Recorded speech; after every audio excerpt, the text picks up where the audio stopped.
Okay.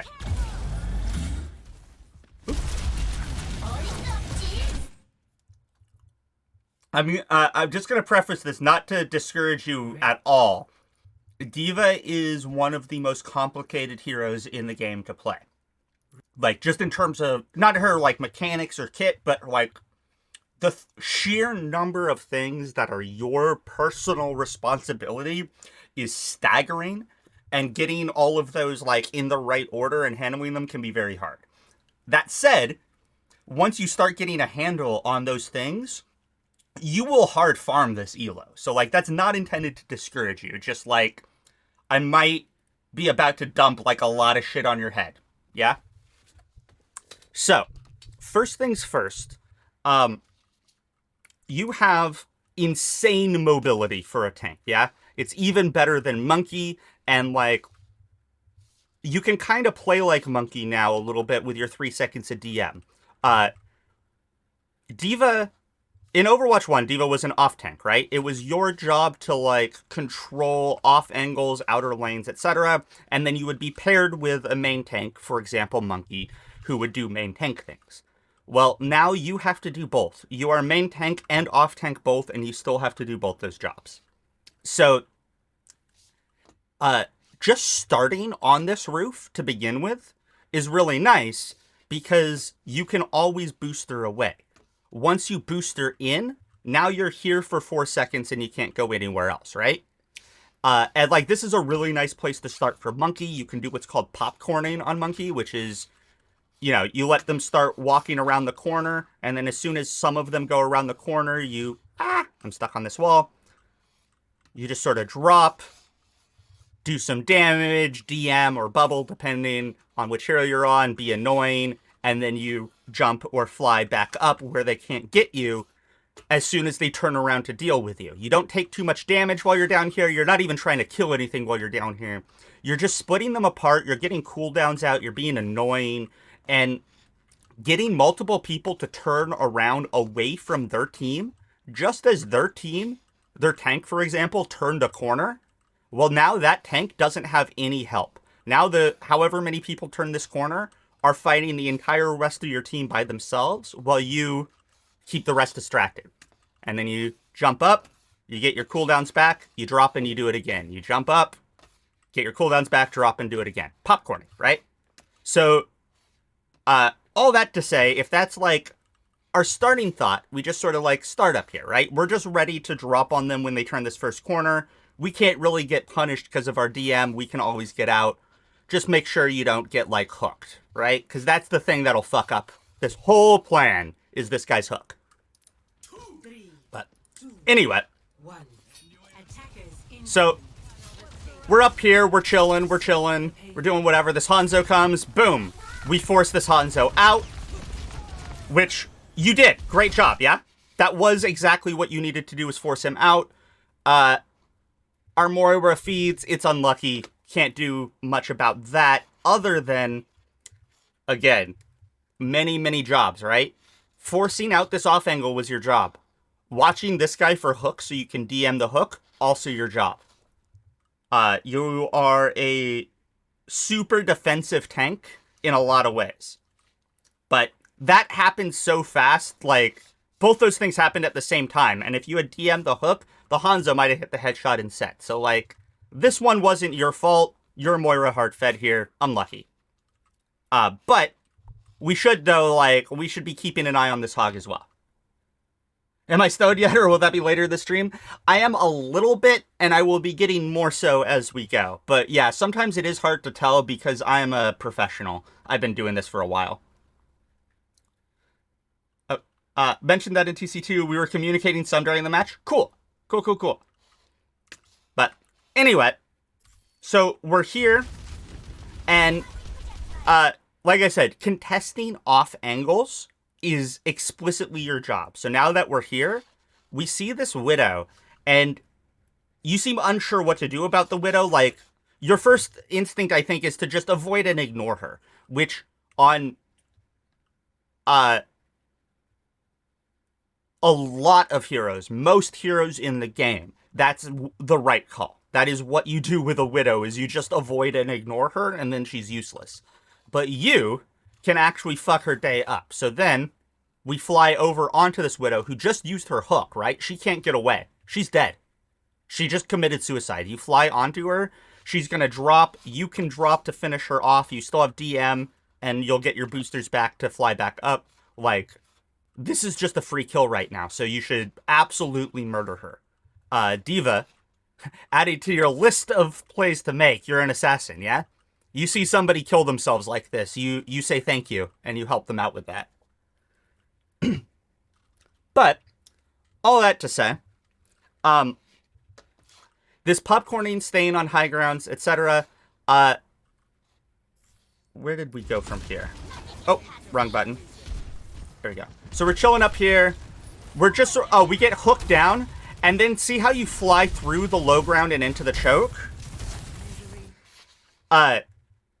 These maps are super three-dimensional, and whenever possible, you always want to be ending your flight on a high ground, because high grounds give you options, yeah? So if we fly up here, we can't possibly get shot by anyone, and we can choose to drop if we want to, or walk back over and drop over here if we want to, or just stay up here, or fly over here, help our Sojourn get out, come around this way. You know, you got a whole variety of options to make, or, like, you could just leave. Your whole team's dead except for the Sojourn, so maybe just leaving is the play. And here's where, like, silver gold lobbies can kind of fuck you up. Oh, you do have a BAP. He's just inside of you. Okay. But silver gold lobbies can kind of fuck you up because your opponents are also bad. Yeah? So they don't punish you for the mistakes that maybe higher elo players will very consistently. So you should have lost mech for that. In a high elo, you absolutely lost mech.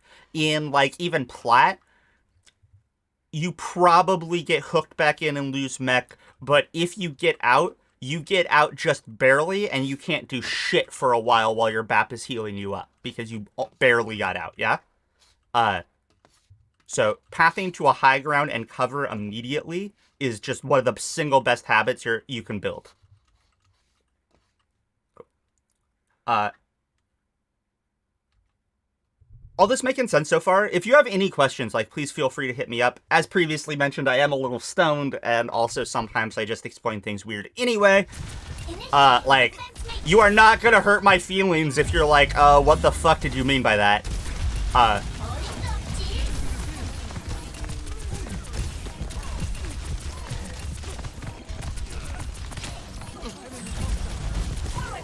That was, okay. So you tried, yeah? You DM'd, you booped. I'm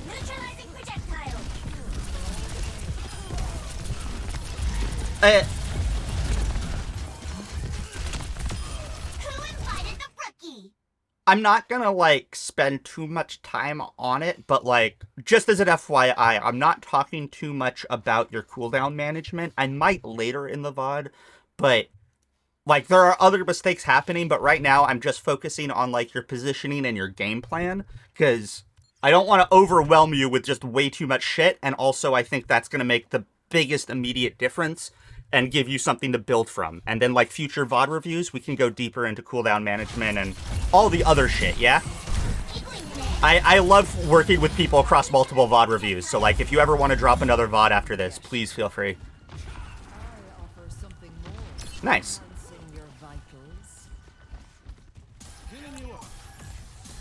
You guys stabilized that. That's awesome.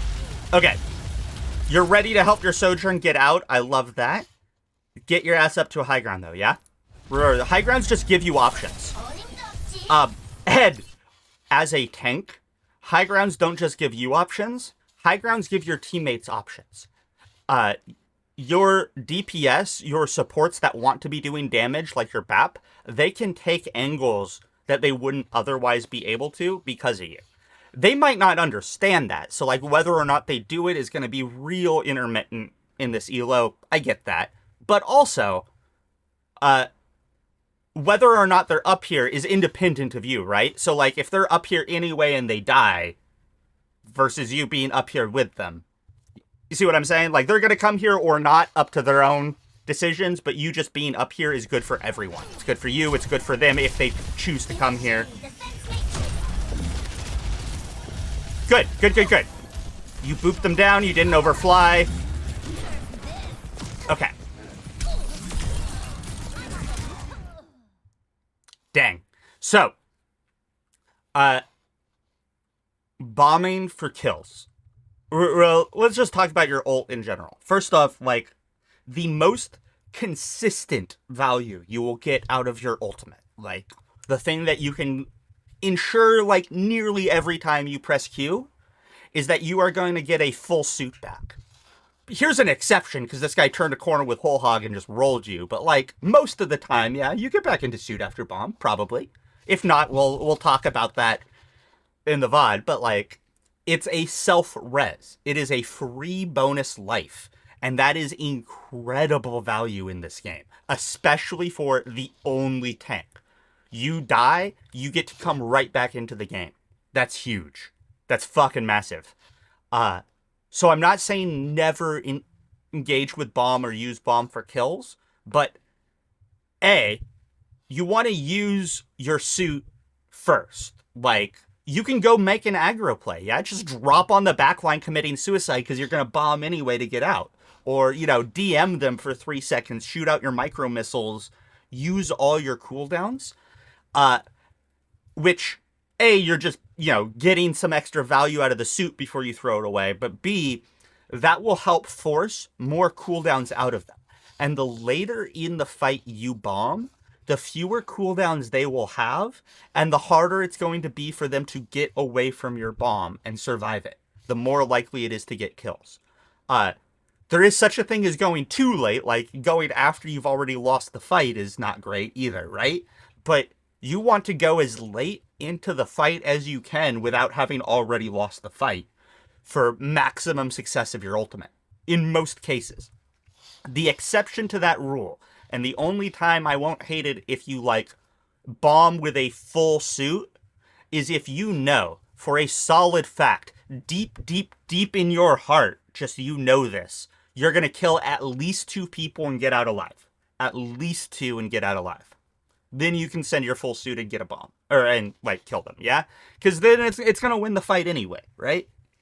But in this case, you got 1 kill and you traded for it, and trading for a Widow as Diva just isn't worth when you could, like, have gone and killed her and then bombed after, for example.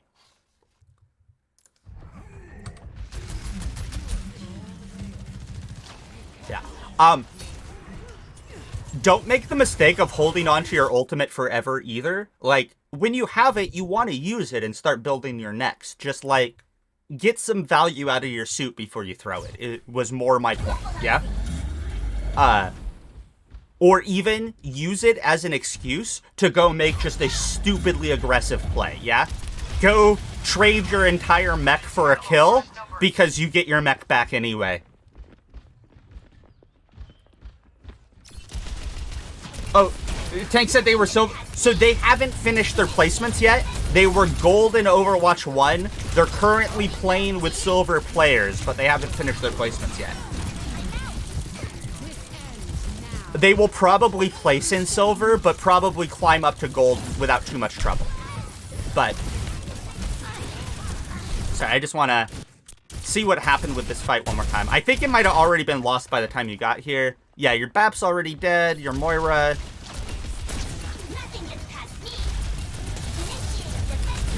You try to get her out, but she faded right into that. Unlucky.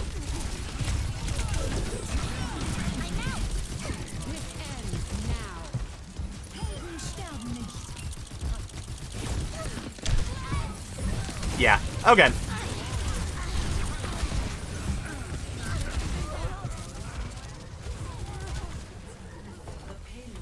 I don't have much to say about that I think is super relevant to you right now. Like, I could say shit like you should have DM'd the Sojourn's, what the fuck, her E, the orb thing, disruptor shot.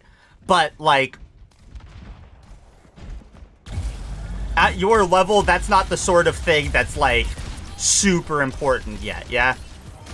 When you're in Diamond trying to hit Masters, you're gonna have to be eating those cooldowns religiously. right now I wouldn't stress about it as much as just like positioning and game plan stuff. Oh, that was almost a good play. But also, okay. So, we're high ground and I love this. But if we're going to drop, don't booster, just drop. And if we're going to booster over here, it's because we're boostering into here to take an off angle. And that is huge. You should, as Diva, you want to be playing off angles as much as you can. And this one is medium. It's kind of okay. So what's good about this is if they chase you, they can't get you. Because you can just walk out. Your Baptiste is right here to heal you. Maybe he will. Who knows? And anyone that starts shooting at you has to turn away from your team. They can't be hurting your team. And if they don't shoot at you, then you get to just walk onto the backline for free. The risk to this play is that Moira there, that Ashe there, if they come around and pinch you, so you're trapped, then it might be really hard to get out. You might be able to boost their back up onto here, but you're going to take hella damage doing it. So you just want to be really careful you don't get pinched if you go for something like this. But plays like this are good for you. They're very good. And even better, when you can start on some kind of off angle that splits their attention, that is safe, that has cover, like this high ground, like in here even, that allows you to booster back to your team to help them.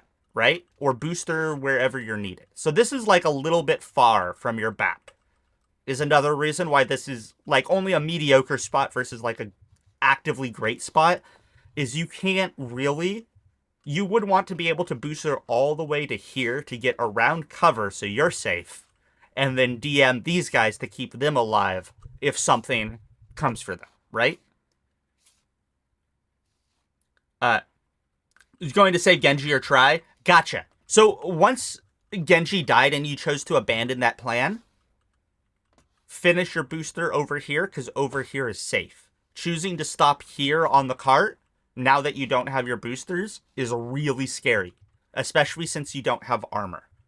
And that's probably the last thing I want to say on this VOD. I'm mostly going to keep going over positioning stuff, but like the last nuke thing I want to add to this. Play around your armor. Armor is a massive damage reduction. When you have armor, you can go make plays and get out alive. Once your armor is gone, you are effectively a squishy with a massive hitbox, yeah? You die as easily, if not easier, than your Sojourn or your BAP. Probably easier than either of them because your hitbox is so large, yeah? You're just not tanky without armor. With armor and with DM, you're tanky as fuck, yeah? Yeah.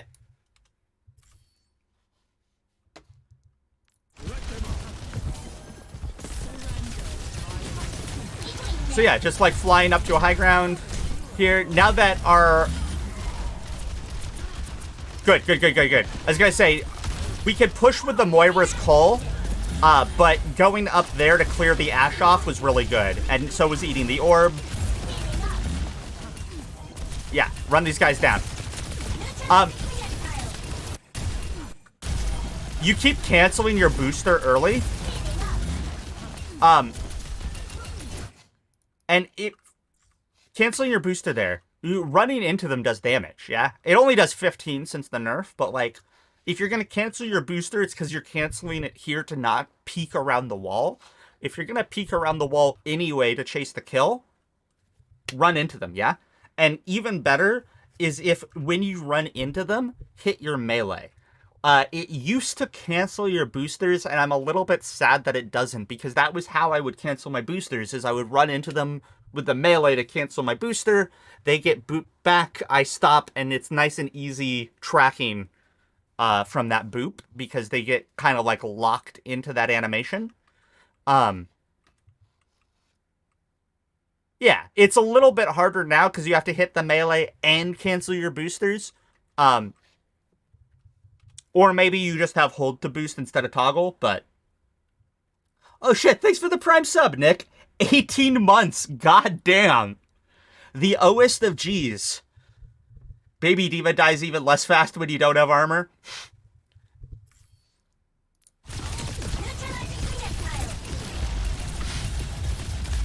When I was a silver console player, like way, way, way back in the day, I used to consistently get more kills on Baby Diva than actual Mech Diva. He hooked it.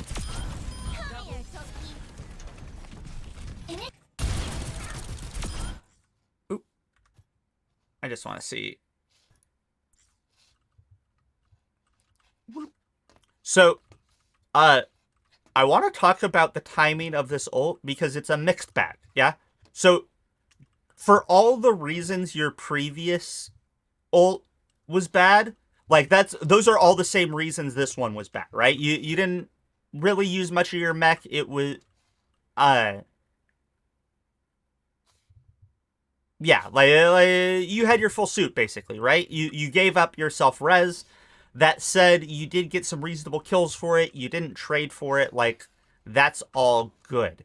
But there is a really excellent part of the timing here that I would love to point out. I call these tempo ults. I'm not the only one. They're just called tempo ults. And the idea here is the enemy team is pushed up too far when they are down players, but they are about to regroup. They can't take a fight just yet, but very, very soon they'll be able to. This Moira's going to respawn and fade in. The Mercy's already respawned and can GA in. Yeah, fight will be starting soon. And instead of the fight getting to start soon, you just kept the staggers going because these guys were pushed up too far. So now they're waiting for yet more respawns. And if just as these next people you kill respawn, somebody else on your team hits an ult and kills one or two more and keeps the staggers going even more, that's how you just prevent these guys from ever getting a real fight ever again. And in silver, even gold, oh my god, you could actually keep that shit going for 4 or 5, for the whole game, for minutes, hours, days. They'll just never get their shit together, yeah? Getting their shit together is like a skill people don't develop until plat, and even then, you'll still be able to do this for a minute or two before they get their shit together. So, really good timing there. The Mercy GA'd into it.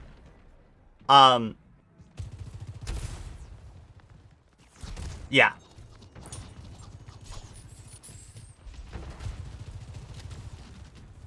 I might talk a little bit about bomb placement with your next one, but I'm just going to watch this fight like a little bit popped out. Did Hawk hook it? Yeah, he did. Sojourner's a problem and devs refuse to nerf Big Sad? Yeah. Oh. One-shots are what ruined this game, so adding one without a movement penalty seems like...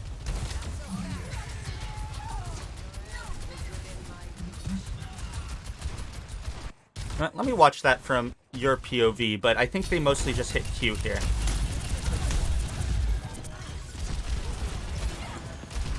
I love that you keep eating the orbs.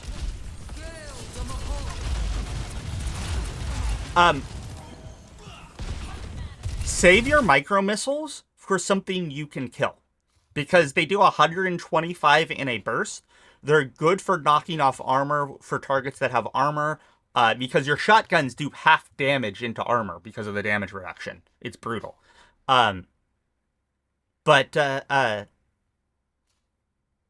If you booster into somebody, hit the melee cancel, that's 45 damage. The melee plus the booster. Plus the rockets, if you land all of them, that puts you at 170 damage total.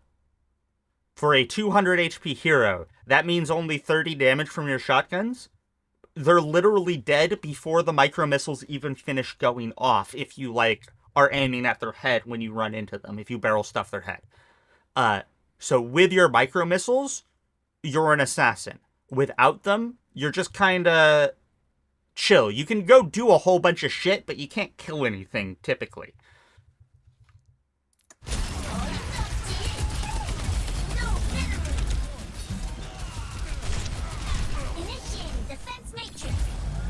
Yep. Yep.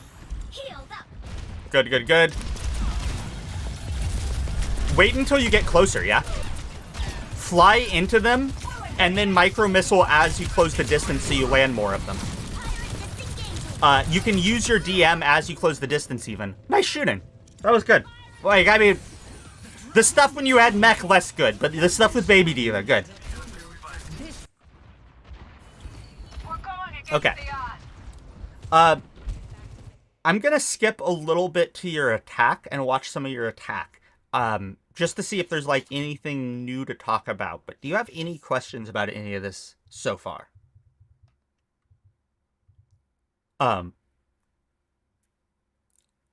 gonna try to give you, like, a basic play style to start from to make a lot of this a little bit easier, but... System's running hot! Nope. Okay, cool. There we go. Ready, 3, 2, 1.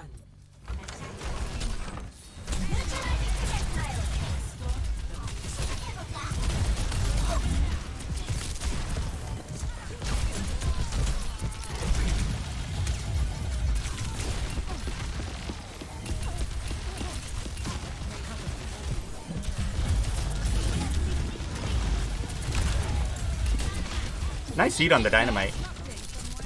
So,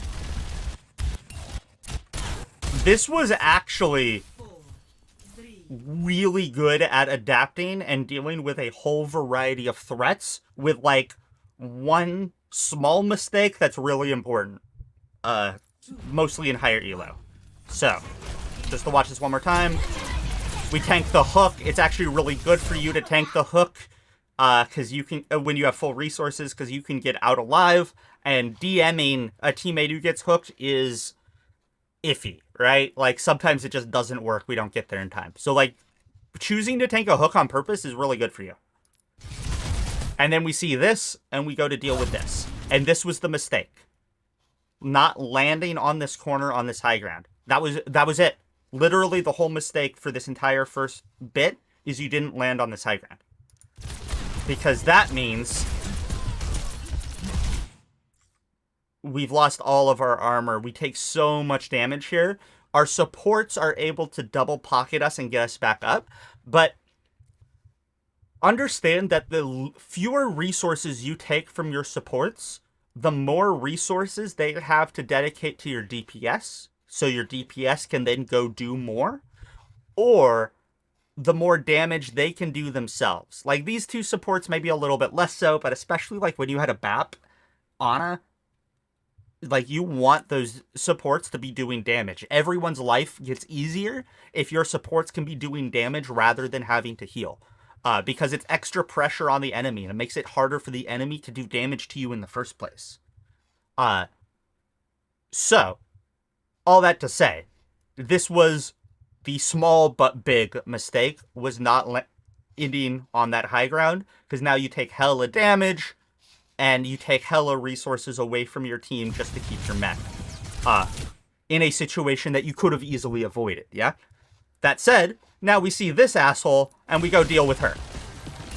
We DM a Moira, which, whatever, but then... and now we go deal with this, because we got our resources back, yeah? Problem solver. You're the team's problem solver, and that's what you're doing right now, like, really well. You're probably about to do it in 2 seconds when you get your boosters back, but this right here is your next problem to solve. The Sojourn on the off angle, yeah? Clearing high grounds and off angles is your job. Because you have the mobility to do it. Dang. Or actually, by the time you got your boosters, the Sojourn was gone and the Genji had killed the Ashe. So actually... never mind, you're fine. You didn't have to booster over here. You could, but you didn't have to. I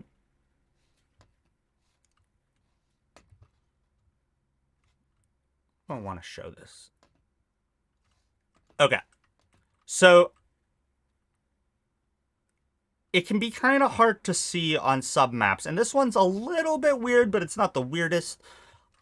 Almost every part of every map in this game is built around 3 lanes. Yeah? You'll have main, which is the cart path. Yeah. And in fact, like, you even end up with, like, lanes intersecting lanes. Yeah? Like I said, this one starts getting a little bit funky because, like, I know they kind of like twist a little bit, but learning to see these maps bird's eye view as a grid actually drastically simplifies your positioning and makes things so much easier. Yeah, because if we have a cart path, boom, then we know on that like there is going to be a lane somewhere on the outside of that cart path, and there's going to be an angle somewhere on the other side of that cart path. Yeah, like we see how this one is still 3 lanes. It just kind of gets funky. Yeah. Um, what is the reason this is important to you is your job is controlling one or if possible both of these outer lanes, not the middle.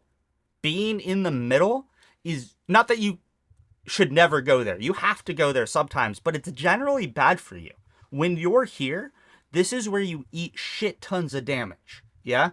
You don't want to go here until you've already won the fight or you have no other option because you're the fucking tank and if somebody's got to touch, it's you, right? And you still have your DM, you have armor, so like you can live here for a little bit when you gotta. But this is one of those situations where if you've got to be in the middle, you want to be popcorning as much as possible. Stay on a high ground, drop to the middle, contest, fly back up, get your resources back, rinse, repeat, sort of thing, because you can't just vibe here for very long.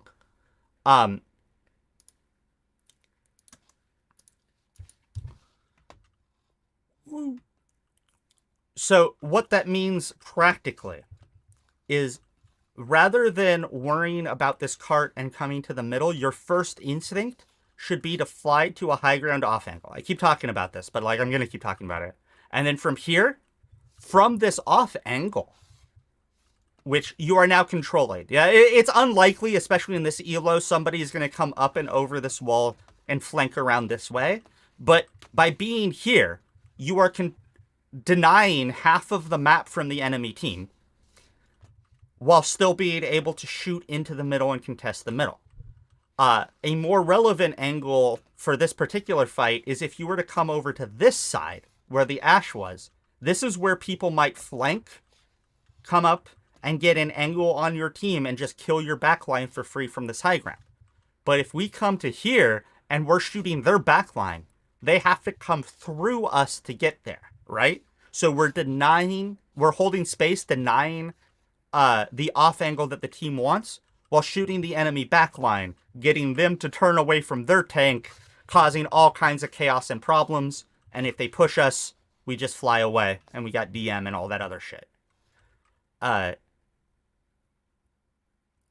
realize this is like a lot, and it might not all make sense at once.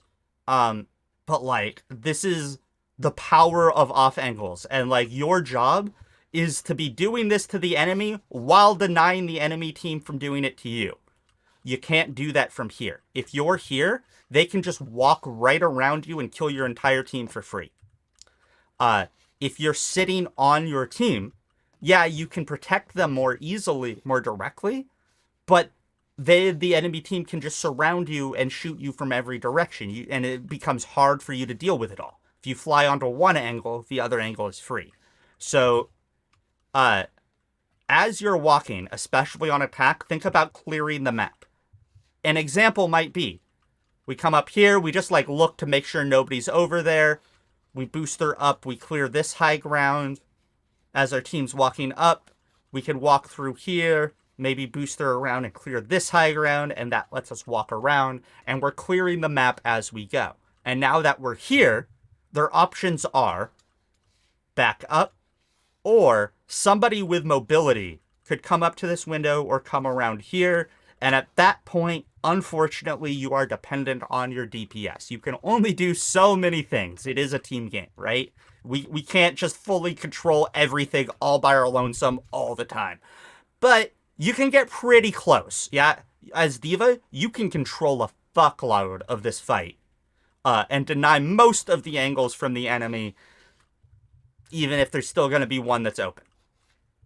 You said you had comms, especially like if you duo with a DPS, just tell them to take whatever outer lane you aren't as a starting point. Yeah, there's more to it, but as a starting point, that just puts you head and shoulders above the competition. If you're holding one lane and you have a DPS holding the other, you guys just own the map as you go. And if you're solo queue, you don't have a DPS in comms, whatever, this is still gonna win you a shit ton of games. It just won't win you every game if they have a particularly good DPS that knows to avoid you and take the other angle, right? But I digress. I'm going to watch a little bit more of your play, maybe try to point out one or two more spots like that for you, but I think I'm mostly going to be repeating myself at this point, or I'm going to start going just into some, like, GM bullshit that you just don't need right now.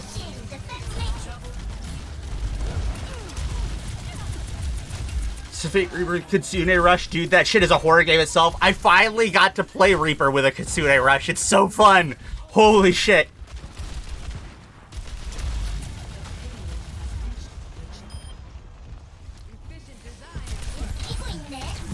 Good DM. Yeah. Oh, actually, you know what? One last tip I'm going to give you. And if this is too many things to keep in your head at once, make this your next step, yeah? First step, I think, should be your positioning and your game plan. Just understanding how you want to walk through the map and take it. And, like, what positions are safe, etc. But the next thing is, when you're in spawn, when you're loading in, think about every single teammate that you have and how you can help them if you can, yeah? Or like how you might want to play around them or how they might play around you. In an elo like this, it's a very big might, yeah? We have no idea how they're going to play around us. This elo is the Wild West. But more importantly, once you see who the enemy team is playing, actually sit there for a second. Like, hit tab and think.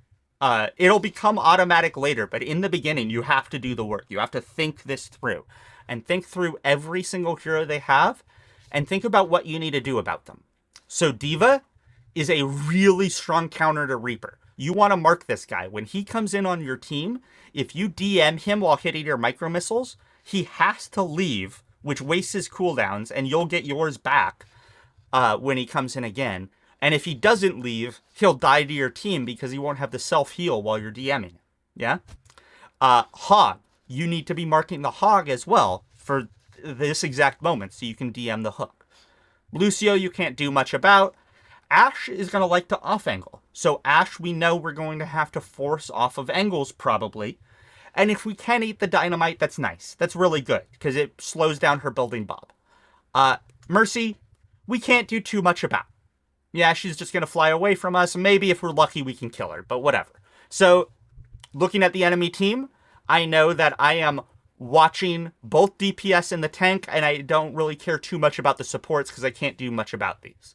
If they had an Ana, you might be looking to eat the nade and the sleep, for example. Yeah.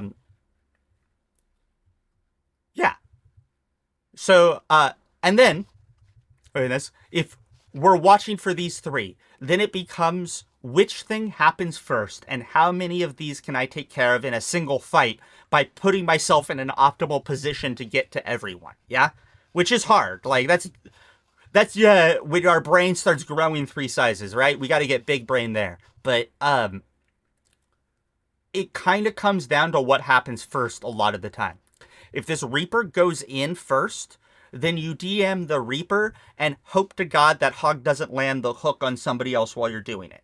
If Hog throws the hook, we DM him, and then we can ignore the Hog until he has hook back and just watch these two, yeah? We chase the Ashe off the off angle, she uses Coach Gun, now we only have to watch these two until she gets that cooldown back, right? So, you just deal with as many of those things as you can, as optimally as you can. And experience will help you get better, and future VOD reviews will help you get better at that too.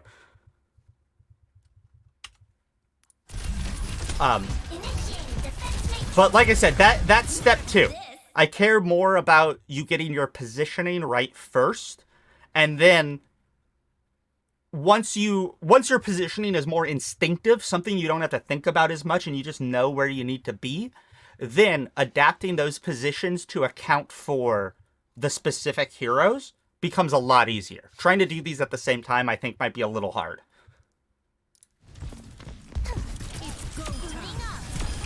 Oh, nice squish. Good. That was a great play. Our support's feed. Unlucky.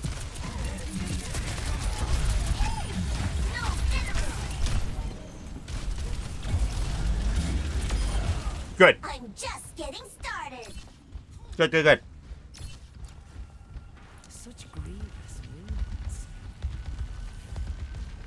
Also, Aw, you must like me. I wouldn't worry about it too much just yet, but your current mechanics, like your tracking and your ability to like stay on top of somebody while you're flying around and not lose them, is probably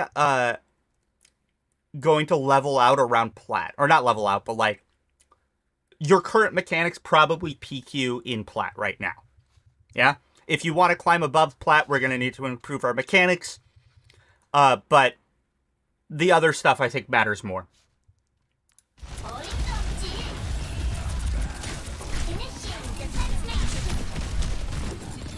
Dang.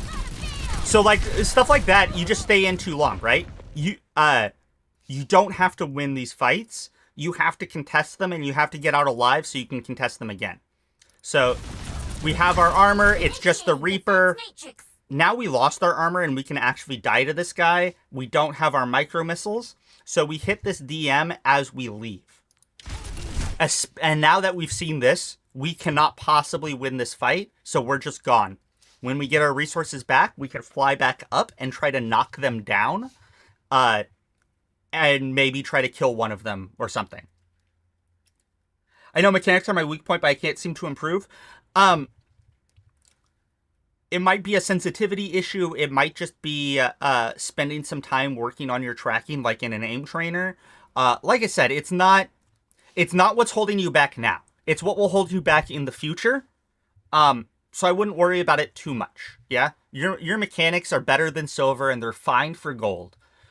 And like I said, they can get you into plat if your positioning and everything else is good. Your current mechanics will get you into plat, no problem. But getting into diamond and above, better tracking is really going to help with that. But more importantly is like things like this, where we just stay into it. Yeah. Suggest for mechanical training. So there's a couple of things. One is playing the game with intention to work on your mechanics. And what I mean by that is you might even want to go into QP so you don't have to stress about your SR. But like all of the positioning shit that I've been talking about, your game plan, your ultimate, like all of that, it goes out the fucking window. It goes on autopilot. We do not give a flying fuck how we play. And the only thing that we're looking at is our mechanics. And we are genuinely just thinking about our tracking and like trying to track better and trying to hit more shots and not thinking about anything else. Because like human beings think that they can multitask, but factually we cannot. Just some people are kind of good at task switching, like going from one thing to another rapidly, but you're still only working on the one thing at a time, really. So make that thing your mechanics. Put it at the front of your brain and actually work on them. Aim trainers can also help. There's some custom game modes. You could get like Aim Labs or Kovacs. The big thing about mechanical training is it is about two things: consistency and cumulative time, quality time in. So if your brain has gone numb and you're just making mistakes, stop practicing. Because it's not helping you anymore. In fact, it could even be making things worse. If you want more time, add additional sessions, not length to your sessions. So like, if your brain goes numb after 5 minutes in an aim trainer, that's fine. Hit it for 5 minutes, go play a couple games, hit it for 5 minutes, go play a couple games, hit it for 5 minutes, and now we've trained for 15 minutes. Yeah? And trying to get even just 15 to 30 minutes a day, 5 or 6 days a week, literally in weeks, you will see noticeable improvement. Especially in the beginning. Like, the rate you improve will start to go down over time, but in the beginning, your improvement tends to go up a lot.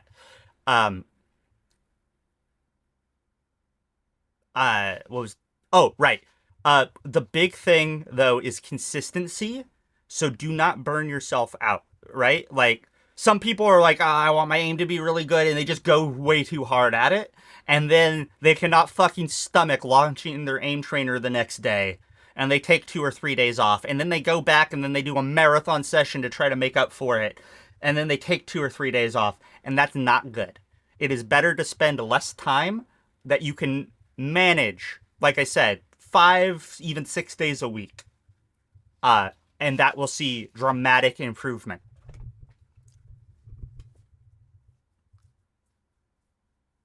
Yeah. Is it possible I peaked already with mechanics of playing for 3 years on PC and a year? No. God, no. First, like, mechanics are, like I said, it's all about quality time in. So the time that you've put in, most of it probably wasn't quality. It wasn't dedicated to working on your aim. And it may have even been building in some bad habits into your aim because you weren't actively practicing just your aim. Yeah? And that's what you got to do. Whether QP, custom modes, a separate aim trainer, spend some time on your tracking.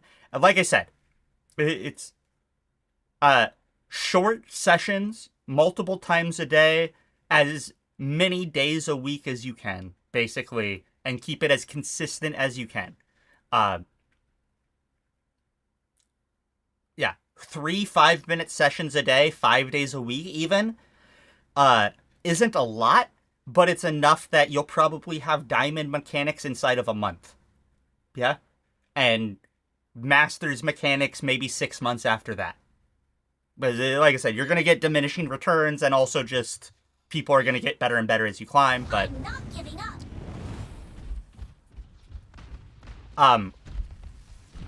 there is a DPS shit, what is his name?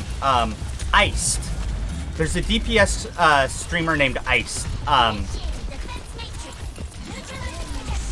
He's a 4700 peak DPS who came to this game from Minecraft.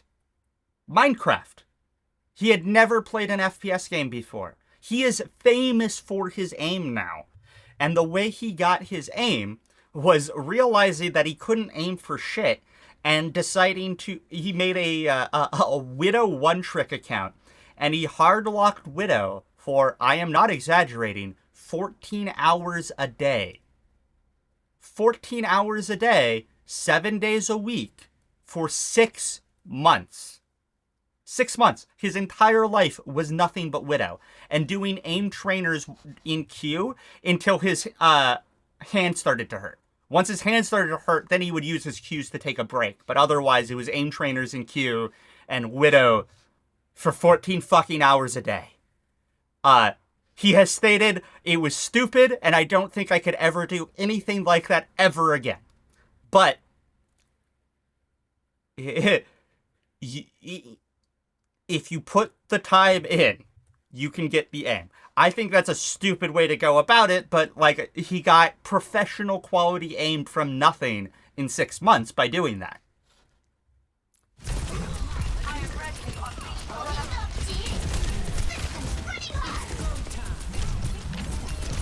Okay.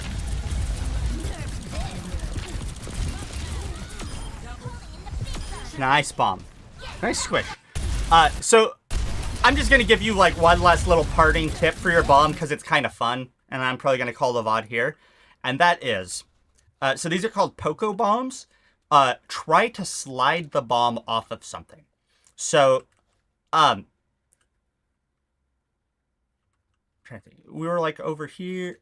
Oh, that's a bad example because this has like a little hook thing on it. Trying to think of like a good example.